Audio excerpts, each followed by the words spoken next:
Buonasera a tutti, good evening and welcome to the Italian Radio Hour. Io sono Viviana and I would like to welcome back our regular listeners and also welcome any new listeners. Also be sure to like us on Instagram and Facebook at the Italian Radio Hour and subscribe to our YouTube channel to catch up on any past video interviews. Vorrei dare il benvenuto ai nostri ascoltatori da tutto il mondo. Grazie per essere con noi anche oggi mentre continuiamo il nostro viaggio per l'Italia e la cultura italiana. Well, we're one day before the commemoration of the remembrance of the Triangle fire that was one of the worst incidents that happened in New York. And that affected most of the first wave of immigrants that were settling in New York, whether they were Italians, Jewish, or other representing other nationalities. And in conversation today, we'll have Mary Anne Trasciatti, who teaches rhetoric and directs the labor studies program at Hofstra University. She is the president of Remember the Triangle Fire Coalition. And since 2010, she has helped organize the annual official Triangle Fire commemoration, which, as I said before, will happen tomorrow. But before we bring on Mary Anne onto the program, a little pubblicità. Parli italiano? Do you want to learn, improve, or master your Italian? Istituto Mondo Italiano can help. Located in the heart of Regent Square, Mondo Italiano offers small group classes and one-on-one private tutoring to help you learn Italian in no time. Visit us online at www.istitutomondoitaliano.org. Un caffè, per favore. My first cup of coffee sets the tone for my entire day, and I get my coffee at La Prima Espresso. La Prima has been brewing Pittsburgh's best coffee for nearly 35 years. Try any of their in-house roasted varieties of beans from all over the world at home, or come and enjoy an espresso or a cappuccino at any of their locations where their friendly baristas and familiar faces will make you feel at home. Because a trip to La Prima is like a little trip to Italy, only closer to home. So I'm very honored to have with us Mary Anne Trasciatti, who is probably super busy, being one day away from the commemoration of the Triangle Fire. As I said, an event which we have covered a few months ago with Professor Edie Giunta, Mary Anne's, I don't want to say partner in crime, but in a good way, intellectually, academically, and also with the collection of this beautiful collection of essays talking to the girls, which will be part of the conversation. So Mary Anne, I would like to ask you to give a generic introduction of the actual incident that, again, unfortunately, had probably the highest casualties also in the immigrant communities in New York. If you can tell us a little bit what happened on that March 25th. Yeah, so thank you so much for having me. I really appreciate being on the show. And I think it's really important that we remember what happened to the workers at Triangle and that we keep telling this story. And so you are helping to do that, and I'm deeply grateful. I am the president of Remember the Triangle Fire Coalition. We're a nonprofit that connects people to the story of the fire. And it's a really powerful story. It was a fire that lasted about 15 minutes. It happened on March 25th. 1911. It was a Saturday. In fact, it's a Saturday this year, but we are commemorating the day before so that working people in New York can be there. And what happened is that just before closing time, maybe 4:45, an ash from a cutter's cigarette probably fell into a bin of cloth, and the factory was a typical factory in New York. It was in a loft building. If you walk past it, the building still stands. You wouldn't have known it was a factory, very high ceilings, minimal fire safety precautions, only 2 exits. They petitioned to allow the fire escape to count as the 3rd exit. It was not tested. It was a very rickety fire escape that had devastating consequences, and they jam-packed sewers, tables and machines and fabric, and they hadn't swept the floor. So it was just, a terrible thing waiting to happen. So an ash from a cigarette fell into a bin of fabric, ignited the fabric, and then by accounts that we have from survivors, the air itself started burning. It happened on the 8th floor. So the triangle was a factor on the 8th, 9th, and 10th floors of a building. And if you know anything about the way fires burn, they burn up, not down. So it went from the 8th floor, it started burning up. Workers on the 8th floor got out. There was a heroic Italian-American, Joseph Zito, the elevator boy, brought workers out. There was someone on the 8th floor who called the switchboard on the 10th floor so that other floors could be warned. That switchboard operator had family in the building and neglected to make a phone call down to the 9th floor. So 9th floor workers never got a call. 8th floor workers, as I said, got out. 10th floor workers that went up onto the roof, and they were ferried across to safety by NYU law students, and the families of the owners were up on the 10th floor. They all were safe. The 8th floor workers rushed the doors. They opened inward rather than outward because that was not the law at the time. But many of them still managed to get out. But on the 9th floor, 3 minutes passed before they knew that the fire was happening, and that 3 minutes proved deadly. They rushed to those doors, as I said. They opened outward. It took time to get out, but then one set of doors was unusable because a barrel of oil blew up, sewing machine oil. And then the other set of doors was locked. And you might ask, why would these doors have been locked? Well, supposedly to keep out theft, to keep people, the girls from stealing.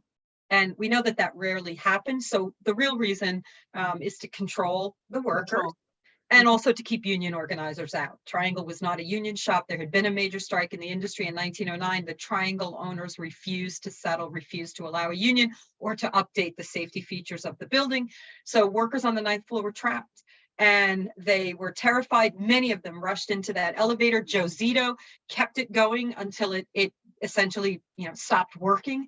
Others made it out the door before the explosion, but the rest of the workers were trapped inside. Many of them went out onto the ledge of the windows. The fire department did its job. They got there almost immediately, but their ladders by law only had to reach to the 6th floor. So they could not rescue the girls.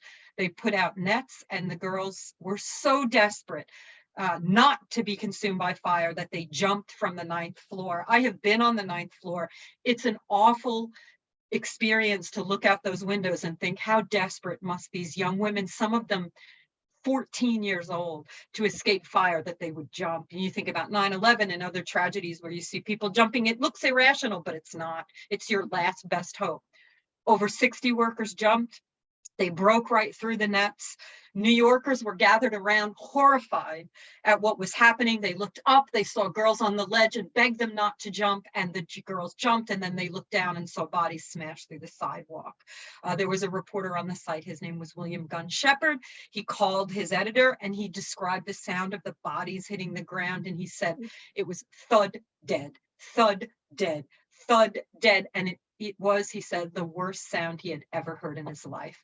In the end, some of the girls survived a couple of days, very few, a couple of days after jumping, but no one survived longer than that. 146 workers died, roughly a third of them Italian, some of them as young as 14, and some of them in the US for less than a year. So the whenever the name of the individuals were then listed, so you said Italians had a good percentage, and I believe also Jewish, right? 2/3 roughly of the workers were Jewish. Any specific geographies in Italy where you saw maybe a higher concentration of young girls that had migrated from a specific region of Italy? Yes, and like Italian immigration generally at the time, they were primarily from the South. Many of them were from Sicily. And we know that there are markers there. The fabulous work that Esther Rizzolicata has done, her book Camicette Bianche, really bringing these stories into Italian public memory. And we have worked with her in our work to identify, to properly identify the girls and women for the memorial that we're building. We have found her work to be invaluable, but primarily from the South, many of them from Italy. There was a Genovese. She was born in the US, but her family was from Genova. So this was a tragedy that affected New Yorkers profoundly, but also Italians, and people around the world were moved by this. It was absolutely horrible. In this atrocity, though, things that, there is always, out of something extremely bad, there are also positive, so to speak, things that have come out, because this was the beginning of looking into the laws for which people have started to fight. And again, can you give us an idea?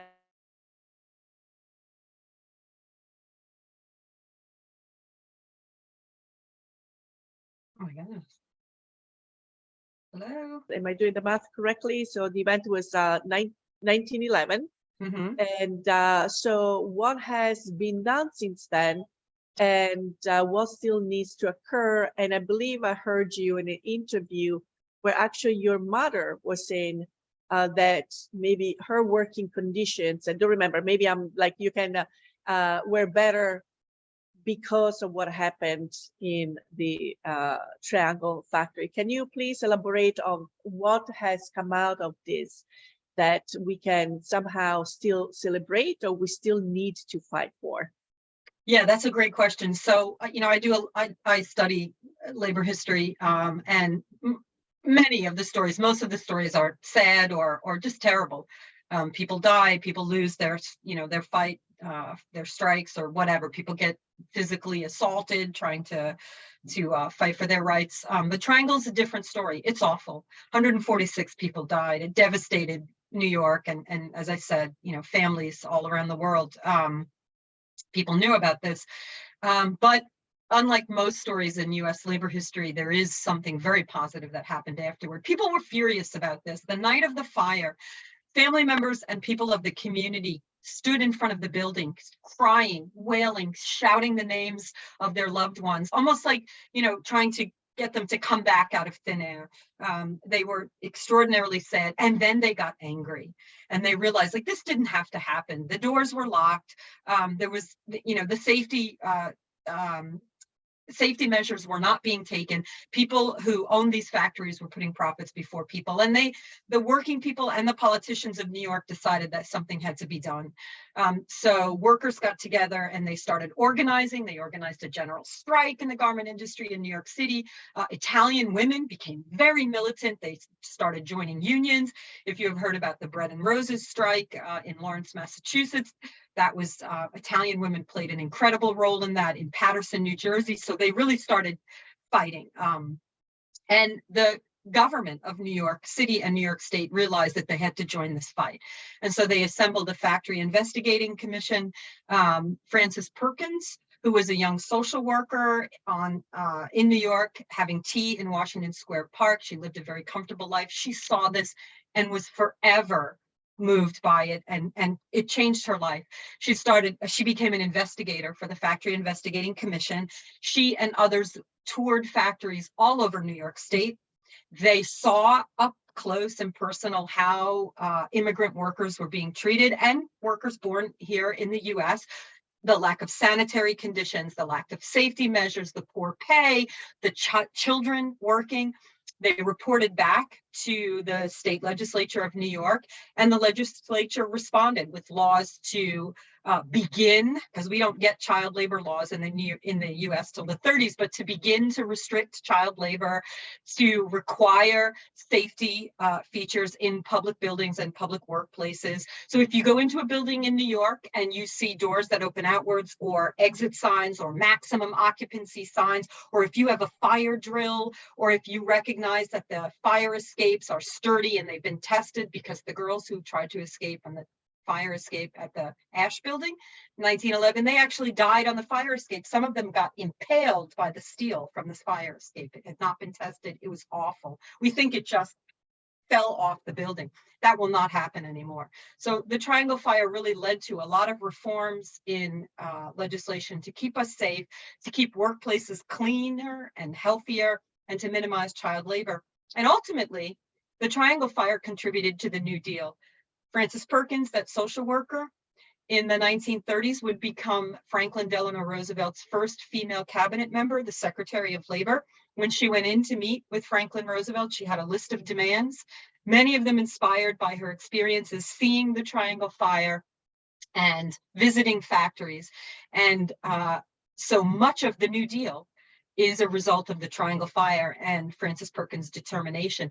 And she even said on the 50th anniversary of the fire, March 25th, 1961, the New Deal began on March 25th, 1911. Wonderful. There are some powerful events that have occurred and will take place during the actual commemoration. For people that are not in the New York area, can you describe us what are some of the things that have been done? And I know that also Professor Giunta is very involved with the schools, so she has, you can talk about also, we can all, things that have been done because talking about it is the first step.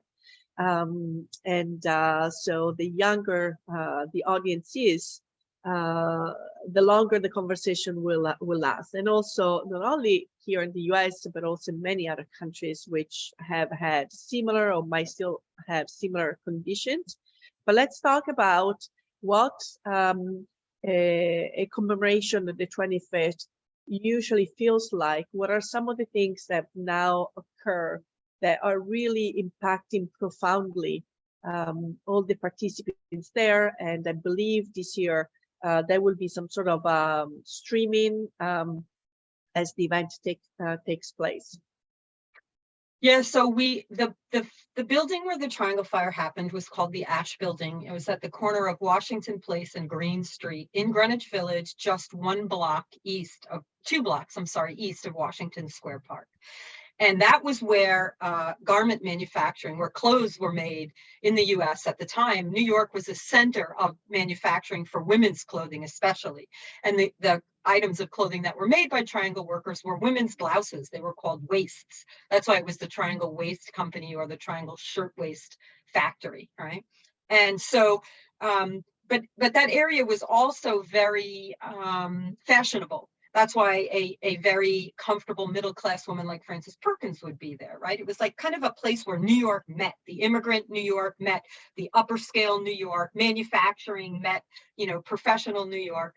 And that building is still there because it was fireproof. The people and the machinery and everything inside were not, but the building itself was. It is now called the Brown Building. It was donated to New York University in the early 1920s by a Mr. Brown. It had been redone inside after the fire. And so every year, on or about March 25th, we stand in front of that building. And because of where it is, it's a really important place in the city. I mean, Greenwich Village is a very popular place. It's got a rich history. So people come, they're walking by, they're NYU students. So it's a place that is very visible. And so we gather outside the Brown Building. And we unions, the fire department, Italian American organizations, Jewish organizations, other, just people who are interested in the history of New York or labor history or workers' rights. We gather in front of the building, bless you, and we tell the story of the fire. We encourage school children to attend. I have brought my college students, and VJ who teaches the first ever course on the Triangle Fire that she developed. She has brought her college students. We have had middle school students, elementary school students, high school students, because we want this story. As you said, the younger you are, the more time you have to hear this story, to think about it too. And so we gather together. We tell the story of the fire. I usually give a speech, a short speech every year, but we don't just focus on Triangle. We also connect what happened in 1911 to the struggles of working people today. So, Amazon workers, Starbucks workers, nail salon workers, airport workers, whoever it may be. And we talk about how the fight still goes on to continue the work started by the Triangle survivors and the politicians and people like Frances Perkins. And then we say the name. We have a line, and we encourage children, and many, many children do this. My own children have done this. People line up and they say the name of a Triangle worker and their age, and then they take a white carnation and they lie it on the ground in front of the building. We also have a floral wreath there. And so in each name that gets said, the uniformed fire officer rings a bell. So it's like the bell tolling. And if there are other workers who have died in New York at their workplaces, or when there are terrible factory accidents somewhere else, we remember them also. Because again, this story is bigger than New York City. The fire department plays a really big role in the commemoration. In addition to ringing the bell right before we say the names, they raise the ladder up to the 6th floor. And the school children are always moved by that, because then they see how New York's laws did not meet the needs of New York citizens. So in a city of skyscrapers, even a building with 10 floors, we may not think of that as a skyscraper, but if the fire ladder only goes up to the 6th floor, what do you do if you are trapped in a building on the 8th floor or the 9th floor, like with Triangle? So young people and everyone there, it gives you goosebumps, because you see the difference between where the ladder ends and where the girls were trapped. And then you understand why they felt like they had no choice but to jump. So, standing there, listening to the stories about Triangle and workers who are still fighting for safe workplaces and fair treatment, seeing the ladder, hearing the names and the bell, it's quite a moving experience. And then when we leave, the flowers and the wreath remain there for days and weeks, so that everyone who walks by can see that this is really a sacred space, right? It's a place where we remember the dead, but we also talk about the things that happened after their deaths. So we honor the living who continued their fight. So yes, I'm sure it is much more that anyone will anticipate, because everyone will react to a part of it, of the celebration, in a different, probably unexpected way to them. And I believe there was also, I don't remember when, also dance. There was a performance from one of the students that had done a dance. I saw some pictures and it looked really, really beautiful. We did have, for the 100th anniversary of the fire, we had a procession with drumming and dance. We also have, there is an Italian-American woman, Lois Pascale, her name is Lulu Lolo. She does a performance, she's done it at the building. It's called Soliloquy for a Seamstress. It's based on the story of sisters from East Harlem, Italian-Americans who worked in the factory and died in the factory. And she uses historical texts for that performance, the Saracino sisters. And it's this tragedy has really inspired a number of artists. So we remember the Triangle Fire Coalition. We get contacted often by people who have written books or operas or done created art that speaks to their connection to the fire. Another important thing that we do too, we hold up shirtwaists. This is our art. Lulu Lolo, Lois Pascale, and also another Italian-American woman, Annie Lenzilotto. They had this idea that, to create, to bring the spirits of the ancestors with us when we are processing or when we are standing at the building. And so we gathered a number of volunteers, most but not all women, my daughter, family members, mothers, daughters, cousins, friends, and we sewed shirtwaists. So we sewed, outlines, one-dimensional outlines of women's blouses, and we have them on poles, and each one of them has a handmade sash with the name of a worker who died in the fire and the age. And we carry those. We let our children carry them, our friends. And this way, one of the beautiful things about this is it very much is like they float in the sky, and they are beautiful. But each one of them, because it names an actual worker, it's our way of making sure that the girls don't just become girls, workers, 146, that each name, it's not only spoken, but it's seen, and that they remain individuals. They remain important people with lives cut short, with history, with, but not with a past, but unfortunately robbed of their future. I just added a recent a short that was done on the Triangle Shirt fire. Was by a young Italian director. Her name is Alessia Cruci. She recently moved to LA, and she was the recipient, I believe, of the Russo's Brothers Grant, and she produced this short called Leaving the Factory. And what it was impressive, maybe two things. One is, again, her young age and being sensitive to this conversation, but the fact that she had heard about it in Italy. She had one teacher that on that day told the students about this tragic event. So I don't know how the conversation is occurring in other countries. Hopefully more and more as the years go on. But we have interviewed her, so there will be another special after your interview that will talk about this short, and there will be a nice compliment, I guess, to continue the conversation also. Now, I would like to devote some time to talk about the wonderful, wonderful collection of the essays collected in the volume Talking to the Girls. Then you and Edvige Giunta are editors of. How did the process start of collecting these essays? Because they're not necessarily recollections of what happened.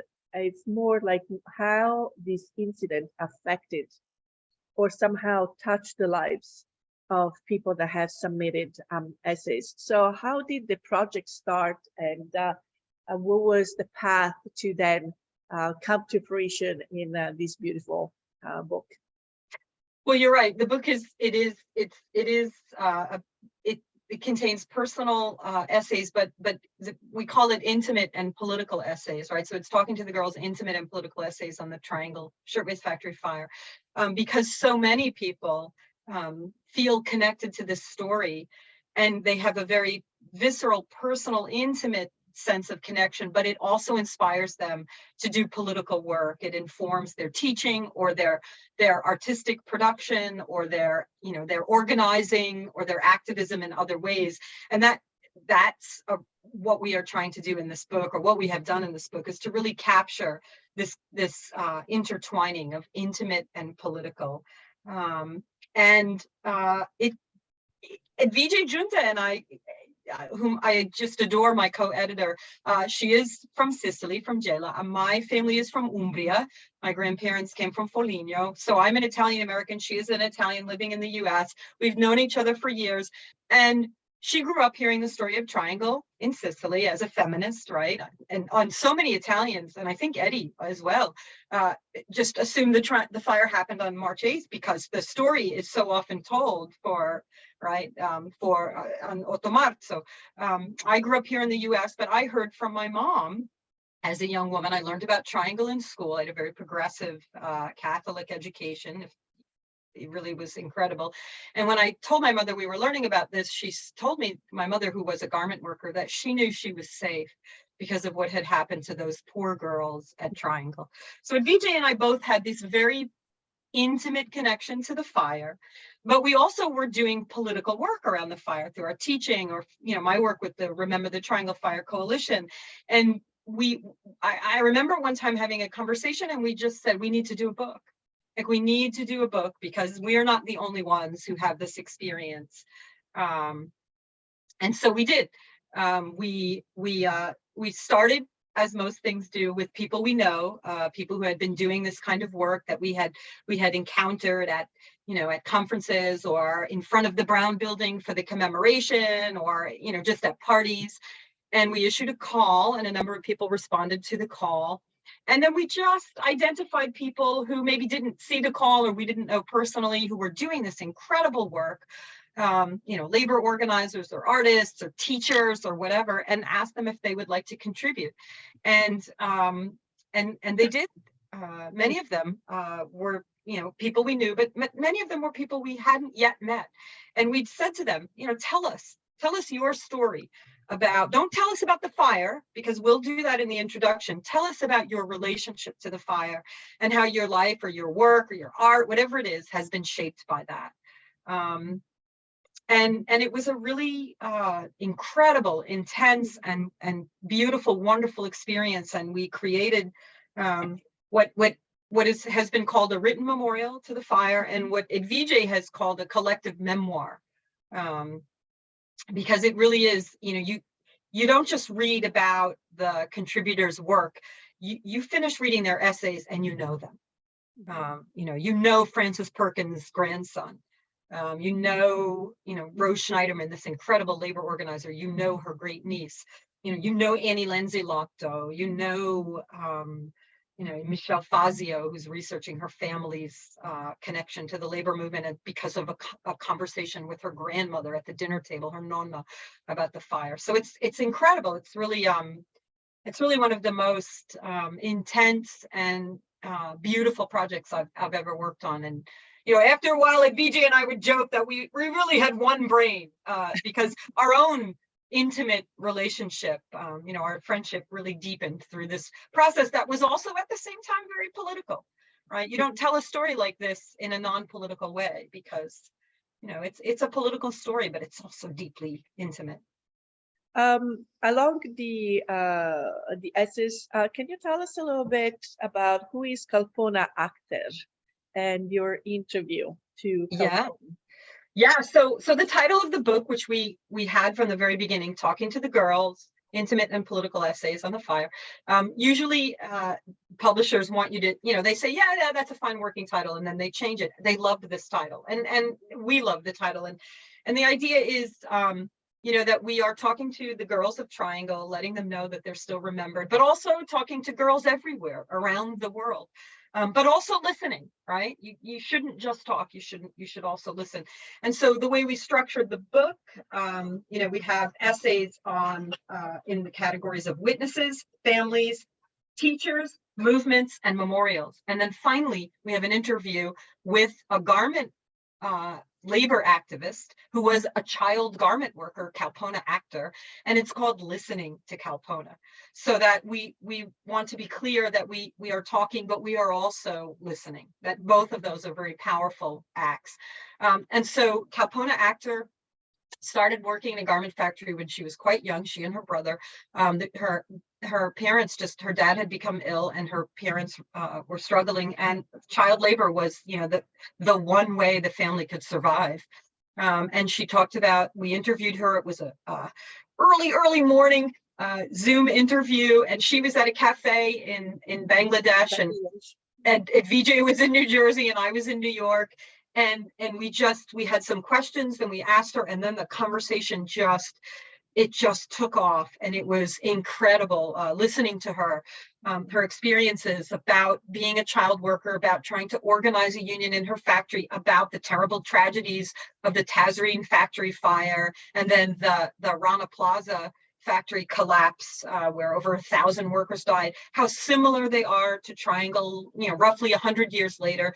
And as Kalpona said, Triangle's still happening. It's just happening in other places. And then her efforts to hold retailers responsible, who, the children's place, who really professes to love children and yet sources their clothing from factories where children are working in dangerous conditions. She really wanted to hold them accountable, and has gone to great lengths. And she talked about her global organizing work and how inspired she was by Triangle, and how when she feels down, she is lifted up by her mother. She is lifted up by the story of the labor organizer, the labor organizers in New York, particularly Clara Lemlich, who organized as a young girl, and also by the work that people in the U.S. have done to keep this story alive, to bring her to New York for the 100-year anniversary, to honor her activism,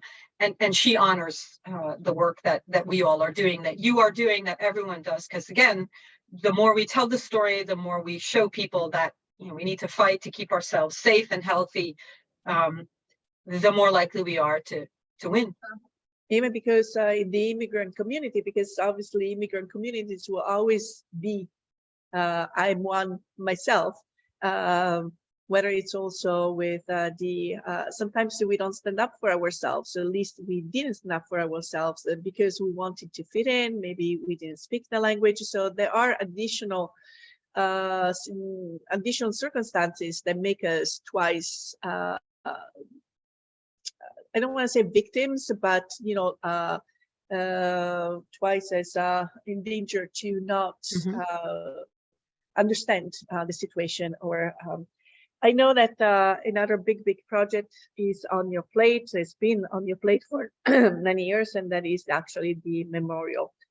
Is there something that you can share with our audience about this massive enterprise, and who is behind it, the design, anything that you would like to share? Yeah, so for over 10 years, I've been leading this project to build a permanent memorial on the building where the fire happened, on the Brown building in New York, so that even if it's not March 25th, when you walk past that building, you will know that something really powerful and important happened there. I do have images. If I could, is it possible for me to share the screen to show them? You can try and see if that works. Otherwise, okay. We can add them later. Okay. Oh, here it is. Yes, yeah. Absolutely. Great. Okay. So let me do it from the beginning. Okay. So I'm the head of Remember the Triangle Fire Coalition, and we had, since even before the 100th year anniversary, we knew that we wanted to build this memorial to the workers at Triangle. There are very few monuments or memorials in New York to women, and there are none to working people. And as I mentioned, the great work that Esther Rizzolicata has done all over in Sicily, everywhere in Italy where a Triangle worker came from, she is named with a plaque or a sculpture, not here. And so we want to change that. So we want all the Triangle workers to be named and to be visible in public every day. We launched this memorial project. We held an international design competition. In 2012, we had entries from over 30 countries. Our jury, which consisted of a labor historian, someone in the fashion industry, public art, architecture, the dean of the Yale School of Architecture, the head of public art for the city transportation system, people like the architect whose firm, an architect from the firm that built a Holocaust memorial, Holocaust museum in Germany, right? So we had people who really were experts, and they reviewed anonymously over 170 entries. And we worked with NYU, because this building is now an NYU science building, and the Landmarks Preservation Commission of the City of New York, because it is a landmarked building because of the fire, to determine what the parameters would be, what the artist could and couldn't do. And then our jury selected 10 finalists, and from that they selected the winning entry. It's called Reframing the Sky, by two designers. They're actually trained architects, Richard Junyu and Uri Wegman. And Uri's originally from Israel, and Richard is himself an immigrant, and he has an essay in the book about his family's relationship to memory, and his own relationship to memory, and how it inspired him to create this memorial. And it is a stainless steel ribbon. It goes up to the 9th floor, where most of the workers died, comes back down, and then it splits at the corner of Washington and Green right here. And this is where we stand every year. And this is 12 feet above the ground. The names and the ages are stenciled into the stainless steel. The font in which they are stenciled is a font designed by a woman. The layout of all the names was done by a woman graphic designer. Then the panel, the stainless steel ribbon, comes down on either side. And on one of the sides, the story of the fire is told in English. And then on that same panel on the other side, we tell it in Yiddish and Italian, the language of the workers, because we really want to, they were immigrants. Their names are not quote unquote, or weren't seen as quote unquote American at the time, and their languages were not English. And we want to highlight that these were immigrant women and girls who died. And then this panel at the bottom is called Stone Glass. It comes from Parma, and it will reflect those stenciled names, right, from the sunlight, and also from very, very modest lighting up here, so that they look almost like they're floating in the sky. And then it also has the testimony from witnesses to the fire and workers who survived. And so you can see it's very big, but you have to really see the names. You have to walk up to it and look at the stone glass. So you start to see yourself reflected, because you want to lean in and see, what is this? What am I? Oh, look at those names. So it's big, but it's also intimate. It's kind of like our book. It's intimate, but it's very, very political.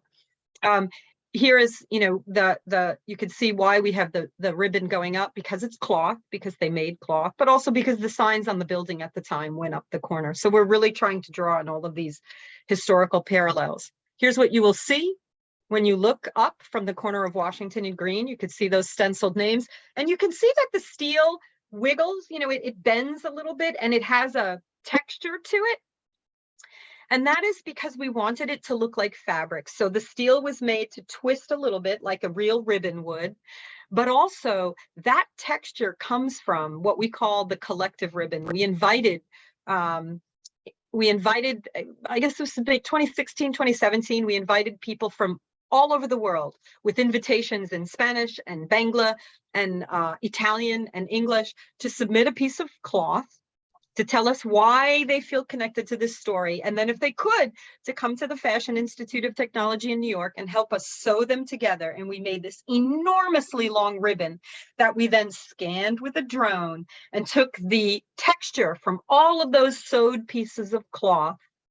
And that is why this looks like cloth, because it is modeled after a ribbon. So I have in there a handkerchief that my father got for my mother when he was serving in the military in Europe. Edvige has a cloth that is dear to her. My husband has a cloth that his Italian grandmother sewed in Italy.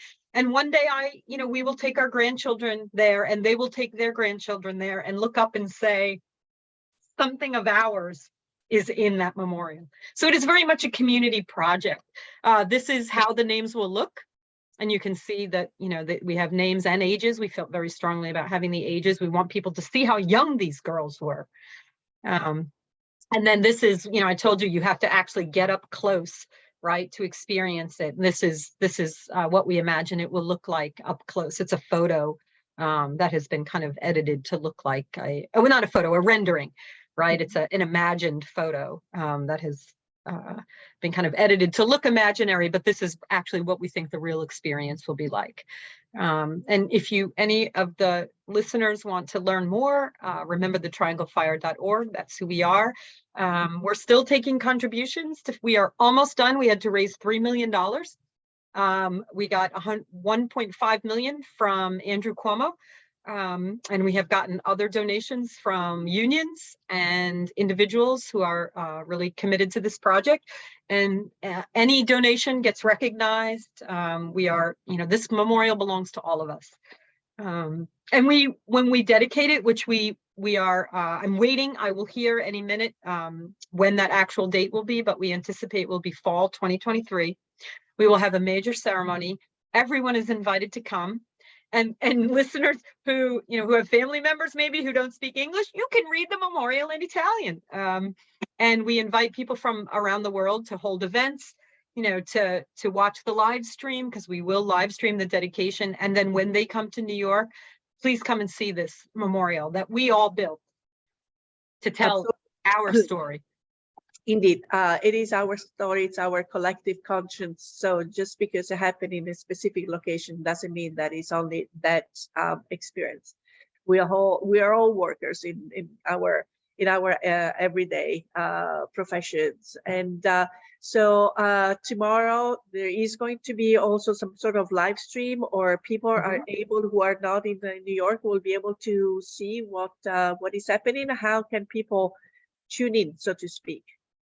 If you go to www.rememberthetrianglefire.org, you will be able to get information there. We also have a Facebook page, Remember the Triangle Fire Coalition, and there you can access the live stream. And it's deep gratitude to Stefano Albertini and the Casa Italiana at NYU. They have been incredible partners in this journey, and they are providing the live stream for us, the labor and the technology, and we are deeply grateful. Just one last question before we close. For people, for teachers, also non-teachers, but I'm actually a teacher as well, that would like to engage my students in this conversation, is there some sort of a material workshop or something that will be eventually shared or is available? I know that there are a lot of resources in the bibliography of also talking to the girls and the website and everything, but I think also to give some sort of a common message if something has been done on that side. Well, as you mentioned, yeah, we do have an incredible, extensive bibliography of print, video, audio. If you go to rememberthetrianglefire.org, our website, we also have curricular materials. But our plan is, once the memorial is dedicated, our next project is to use that really as a springboard for teaching and learning. So we're going to be coming up with, a QR code on the memorial that people can bring their students, maybe lesson plans that look at the built environment and, how we can learn about history, immigration history, women's history, labor history from, walking through cities and looking at what cities themselves tell us.